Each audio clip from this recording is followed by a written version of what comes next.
It's Manly Mondays, another Manly Mondays. I already love Manly Mondays, and it's part of Eileen's wonderful thumbnail. It's just so cute.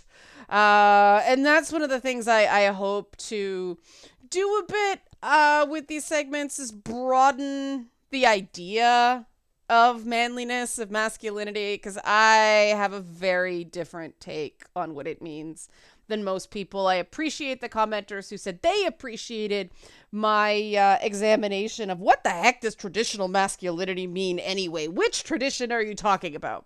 Right? And we're going to talk about something today connected to that. Kind of.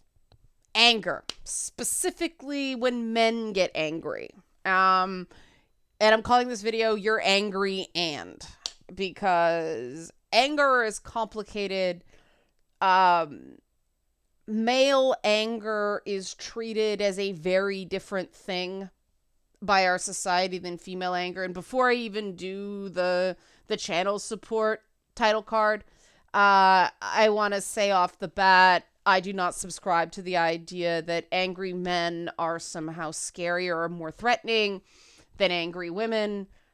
There is healthy anger and there is out of control destructive anger, and no matter who is in that out of control destructive anger place, that is scary. Definitely to be in the same physical space with, but when you are around somebody that is just losing it, that is unnerving, and I don't care who it is or who you are, it's disturbing. It takes training to be able to not feel extremely rattled when someone of any gender is out of control angry. So you guys don't have to worry about this being some sort of attack on men. It's Manly Mondays. We don't do that here, right? So now you know what's coming. Help support this channel. Become a monthly patron. Patreon.com/LeannaK, or buy a one-time Leanna Care session for someone who can use it but can't afford it. Coffee.com/LeannaK. We are one session away from our goal for the week. Link in the description box below for coffee. If you can do that, it'll really help someone out. And Patreons are going to get a special perk related to my new radio show that's launching on May 5th on Saga 960 AM, but you can listen to it streaming live on the internet. There will be all sorts of information about that, but also there will be a podcast. But patrons are going to get special access to that process.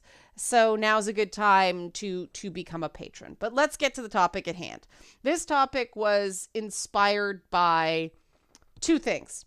One was, yes, the Johnny Depp Amber Heard trial. And the other was, remember that commenter that called me matronly last week? Yeah, get to that in a bit. So, the Johnny Depp thing. There was a video that was played late last week that got the pundit classes all chattering because they said it was disturbing. And it was a video recorded by Amber Heard of Johnny Depp clearly in some sort of emotional crisis, pacing, poured himself a big old glass of red wine, and then like slamming some cabinets. And the first thing I noticed is they were glass cabinets and he didn't even slam them hard enough to break them.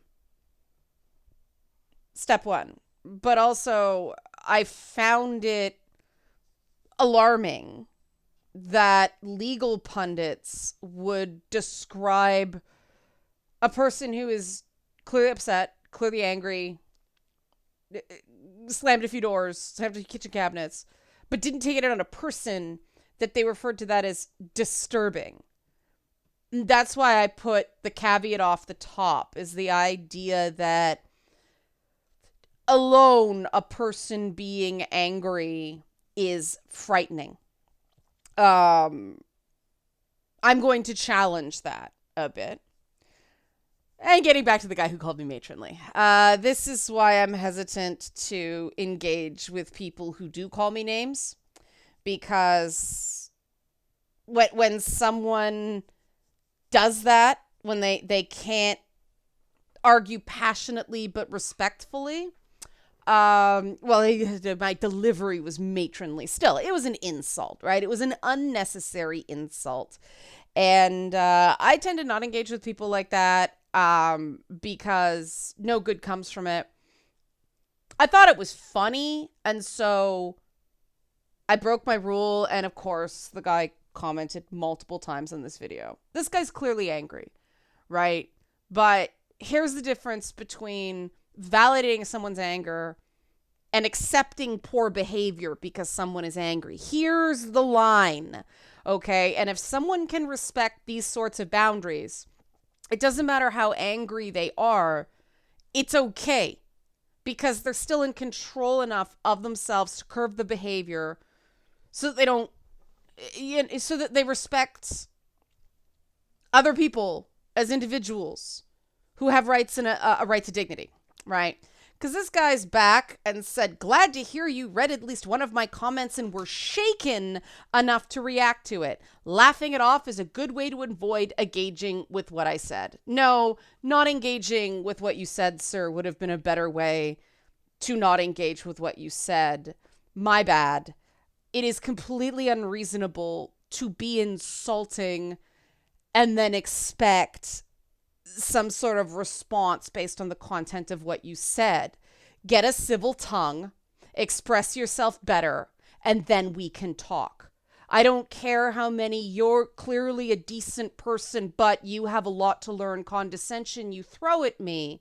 I am not engaging with you until you learn to behave better. Period.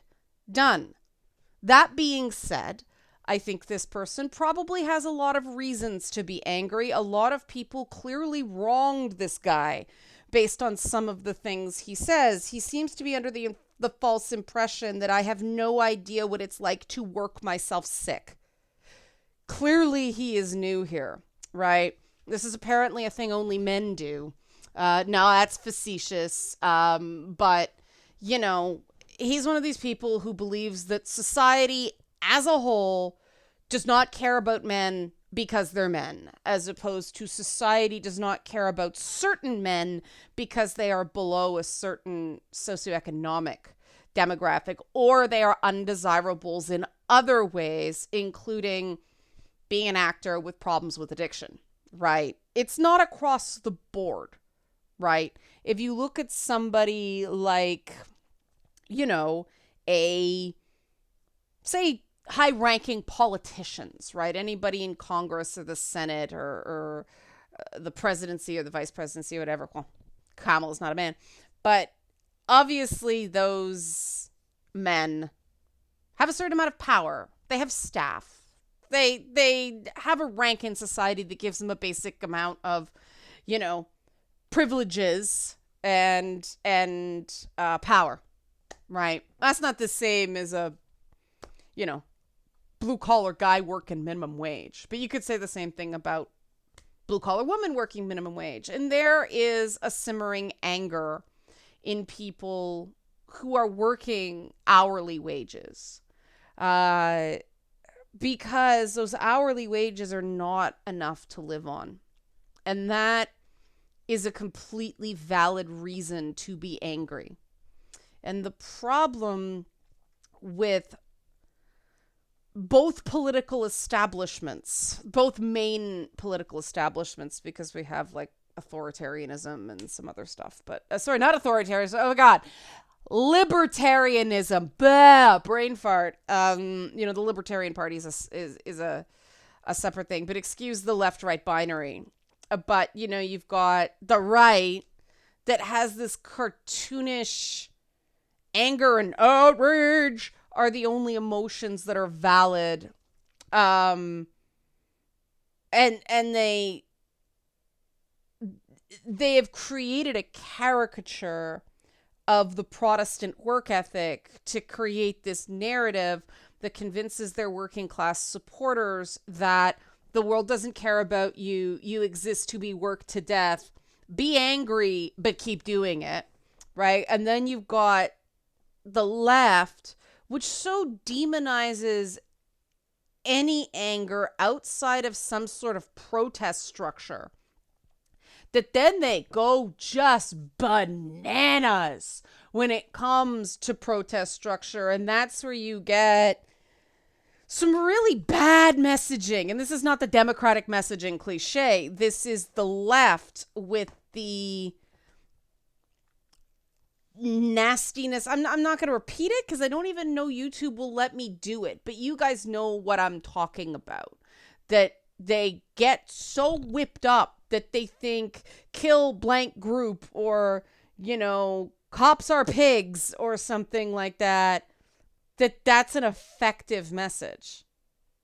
It's not. We've seen it time and again. The more a protest group engages in that sort of rhetoric, the more their popularity among the people they need to persuade drops. And then you've got, everywhere else, it's, we have to talk like this and we have to be all passive aggressive because anger is bad. Except when, it's insane. It's insane. All the permission structures in our society, everywhere, punish healthy anger and reward the out of control, destructive, gets in the way of what you want kind of anger. We know this. We see it. And yet we see the unhealthy stuff being rewarded, and that leads to despair and a loss of hope and more anger. So I'm going to give you some alternatives because there is a place for healthy anger. Healthy anger is motivating. When you're feeling angry, it means a boundary has been violated or an obstacle is in the way of something that you need to feel fulfilled. So that's a good, I always talk about video game user interfaces, right? UI. It's your feelings are your user interface for life, right? It's your feedback loop on the world. And so when you get that, boom, you get that feedback, you feel angry, that's important. And it's important to practice self-compassion and validate that instead of trying to push it down, because anything you push down gets stronger. And I know it sounds counterintuitive in a world that punishes healthy anger, but, I could go on an entire video about why the world as it exists is super unhealthy. But yeah, it is a manipulation tactic to deny another person any anger, including appropriate, healthy anger. When you set a workplace or a home place where no anger is okay, no anger is validated, that's, somebody doing that indicates they got some problems themselves. Because healthy anger, when you're like, this pisses me off. Why? I mean, an example, the attacks on trans people really piss me off because they're a tiny minority. It's such a small minority. Who cares? Let people live their lives. Let people be happy. The amount of fighting, the amount of freaking out over 0.6% of the population. To put that in perspective, like there are a few, I'm a Jewish ginger. We're 1% of the population, and we're pretty rare globally, right? So it just annoys me that people would, one, go after a group that seems vulnerable because there's so few of them that it's very hard to get momentum based on raw numbers, right? But then everybody else jumps on all these other special interest groups of, trans rights matter, but me, over here, let's call attention to myself, right? So many things about it just enrage me because it's selfish and it's bullying and it's petty and it's not really about what anybody claims it's about. So I decide to fight people over it. And I'm not doing it from a place that's out of control. I'm doing it from a place that's centered. And I'm doing it precisely because of the principle of the thing. And that has, it's connected to other senses of fairness. Nobody can accuse me of being some weird, out there alt-right person just because I decide to dedicate one video a week to men's stuff, men's concerns. Another reason I decided to do this, you see how it balances out? Because I also get angry by the lack of true inclusivity among some of these groups, that they think you can only raise people up one identity group at a time. And my question is why? A right is universal.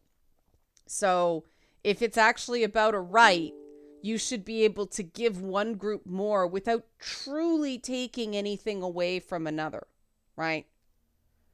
And no, evening the playing field is not taking away from someone. It's not the same thing. That's how healthy anger works,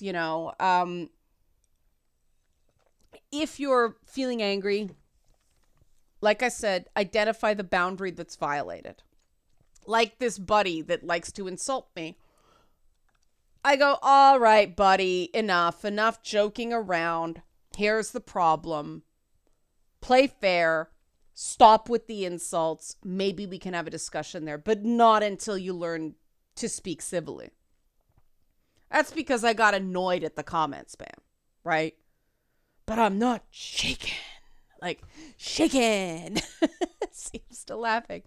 But we create cartoons of angry people to the point that the only anger that anybody will accept is the shit that's scary, because everything else is dismissed, and that's totally unhealthy. And this is where all everything is local. They say all politics is local, but all everything is local. When people talk about society, when people talk about the world doesn't care about men. Society does not care about men. What they're really talking about is that the people they know don't care about men, because no individual can experience society as a whole all at once. We only experience our little piece of society. And if you're in a microcosm that does not validate healthy anger, that has a domino effect on the rest of your life that is very, very real. I grew up in a household where relationships with anger were really, really unhealthy. Manipulation and explosions, and that's why I think I looked at the Johnny Depp video and went, yeah, well, obviously I've seen someone smash a glass door enough to break it, to go, oh, he didn't even break the door, right? Experiences with anger. I had to do a lot of work myself to learn how to be angry in a healthy way. I used to just try to suck it up. And then I blew up. And I recognized this wasn't working. I never got a good result. People were not understanding. And so now I'm able to read the signs and validate and admit when I am angry. Practice self-compassion so it stays healthy anger. And do something proactive so that I'm not walking around angry all the time. It is possible, and it is possible to do even when you don't have complete control of your circumstances. But it requires you to actually sit with it and go, what am I really angry about? What parts of this can I control? What parts of this can't I control? Right? And Don't feel helpless or small or less because you don't have absolute control of a situation. Nobody has absolute control of a situation. That's not healthy. There has to be a give and take because every individual person has boundaries. And that's the first step. When you're angry, is it because your boundaries are being violated? And if they are, that is an absolutely valid thing to be upset about. And boundary violations are never, ever acceptable. It's one thing if you decide to relax a boundary for a specific case, because then it's your boundary. It's like unlocking your front door and letting someone in, right? It's not the same as somebody breaking your door down. So that's the first thing to assess. Is there a boundary being violated? Is somebody on you and just won't back off? Is somebody belittling you? Is somebody being cruel? Are you being subjected to humiliation? Do you feel unheard? Do you feel like you're in a no-win situation? Right? So on and so forth. A lot of people exist in a state of learned helplessness where they constantly feel like they do not have choices. And that is not their fault. That is because they've been abused. But there is a process people can take to be more aware of the things they do have control over. And a lot of it is just getting centered enough to strategize and find a way to maybe not eliminate the irritants, but certainly reduce them. Everybody should have a certain level of resiliency so you can, deal with the bumps along the way. If you find yourself lacking resilience, it's probably because you're overextended. And, as somebody who had to stop working myself sick, no, there are ways to work hard and work smart instead of working your way to exhaustion. But if you guys want a particular male view on boundaries, I've done stuff on Wellness Wednesdays. I talk about boundaries all the time because they're a fundamental, but I'll move on to what about when it's not about boundaries? What if it's just, like I said, that obstacle thing? You're frustrated. Things aren't going your way. That's okay too.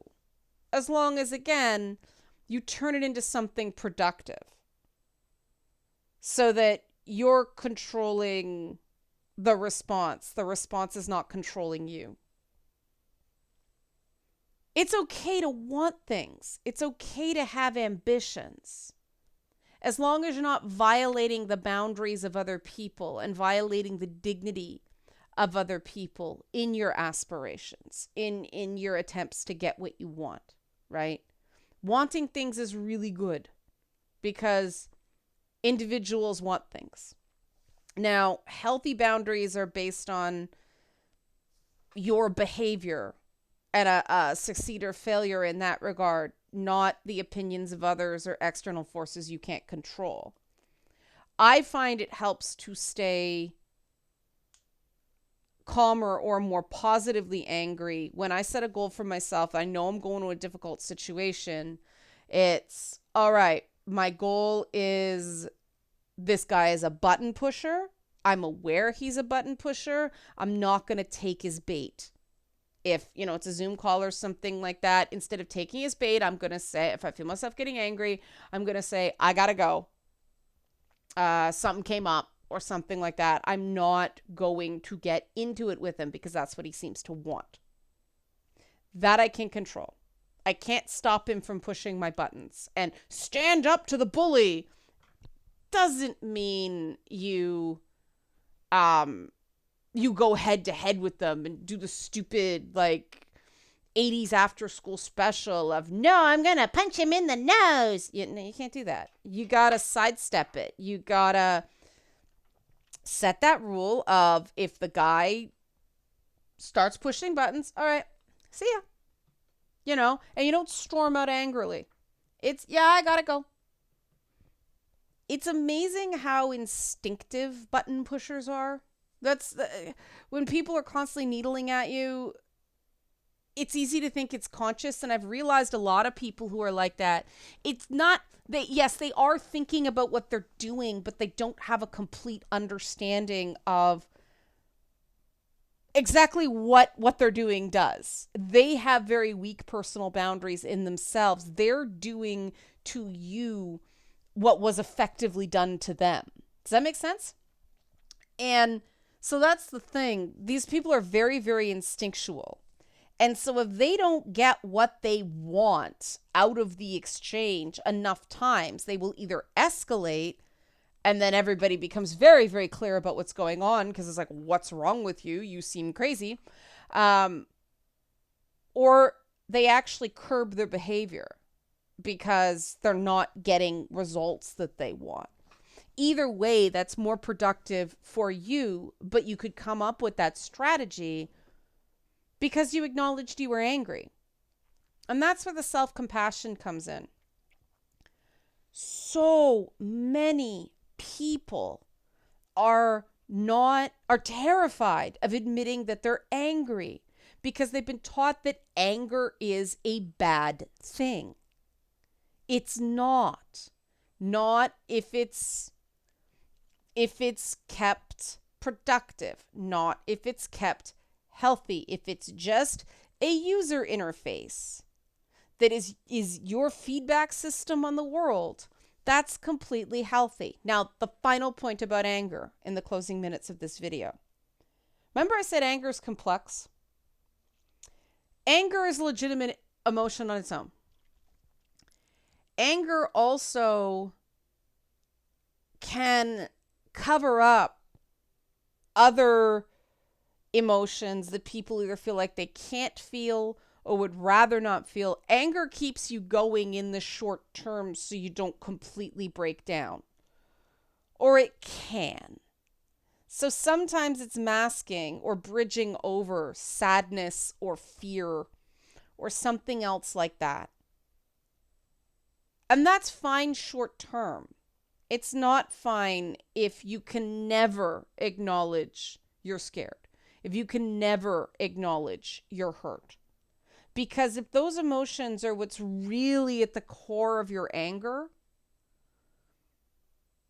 you're not going to feel better until that core need is fulfilled. You can do all the anger management in the world you want. It's not going to do much. You've got to address the fear and the sadness or whatever, the depression, the anxiety underlying that anger. Because it's like any underlying symptom, right? If you got a broken leg, no matter, I'll just walk it off, it'll be fine. It's never going to heal, right? You need to address the actual problem to solve the problem. So, I mean, I'm a person who can't stay angry for very long. I'll be angry for a bit, and then when I start coming down from the anger, then I feel what I'm really feeling, and buddy with the insults.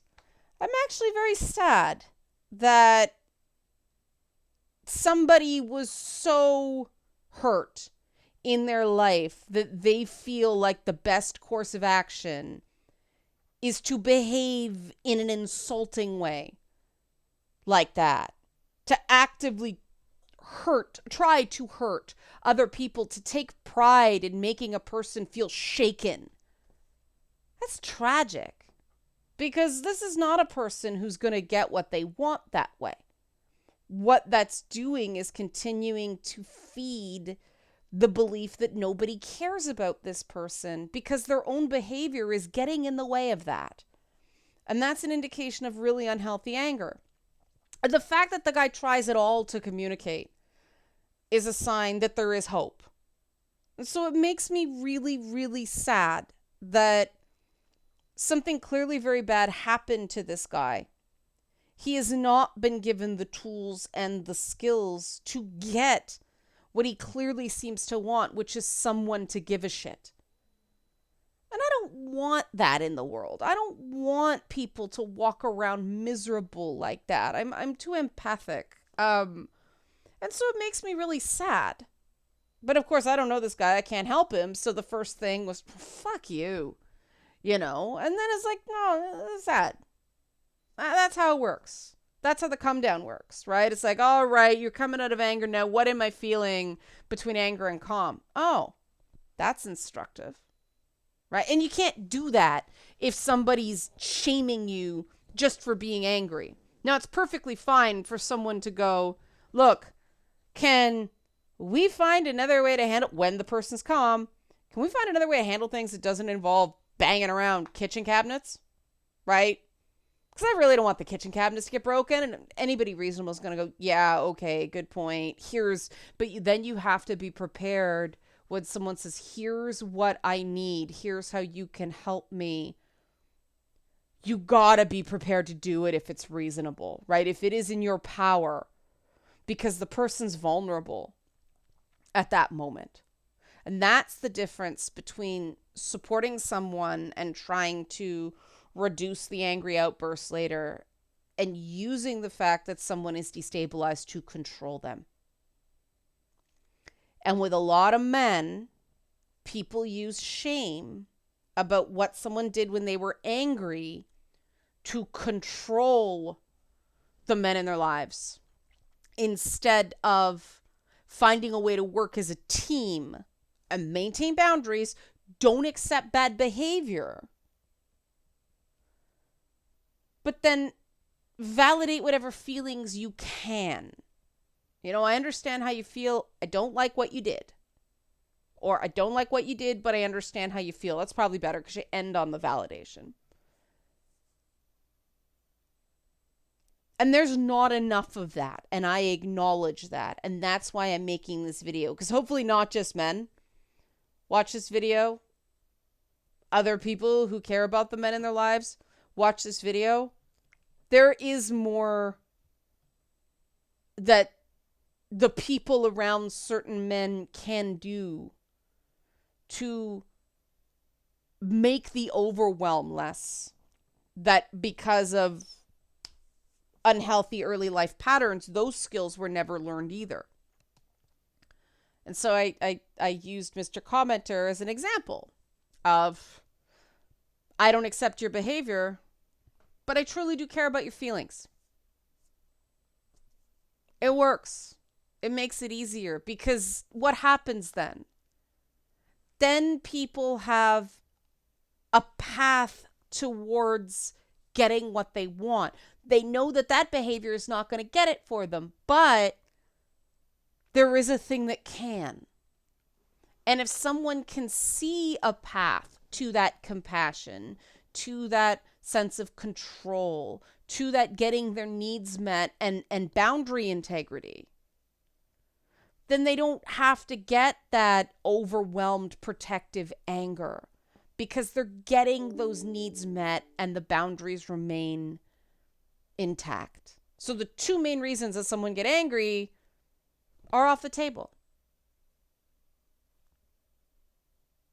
I'm interested what people say about this. And again, abusive behavior is never okay. But healthy anger is not abusive. People get angry sometimes. Just being angry alone is not enough to shut someone down. It has to be, I get that you're angry. Don't call me names. I get that you're angry. Don't condescend. I get that you're, and if the person's like, I'm not, well, then they're just walk away. They're not prepared to listen, because if someone's so angry that they can't make those adjustments, there's no point in trying to have a conversation with them. And that was the thing I found interesting about the Amber Heard video, that again, I thought the pundits like, yeah, disturbing. Yes, very disturbing, because the Johnny Depp was clearly upset and she's sitting there filming him and saying, we're not even fighting. And he's like, I remember he said, did something happen to you? And instead of her going, either one, I'm going to give you a minute to calm down so we can talk about this, or two, what can I do to help you calm down? She was recording him and making it about her. And that's not dealing with the boundary that was violated or the obstacle that he wanted to clear. That's setting the guy up for humiliation. because he was in a bad place. That's not cool. That's not cool. There's going to be so much not cool because I'm sure her team's going to have plenty of stuff, but we'll cross those bridges when we come to it. Really interested to see what your feedback is. You know what's coming. Help support this channel. Become a monthly patron, patreon.com/LeannaK, or buy a one-time Leanna Care session for someone who can use it but can't afford it. Coffee.com/LeannaK. Thank you for watching Manly Mondays.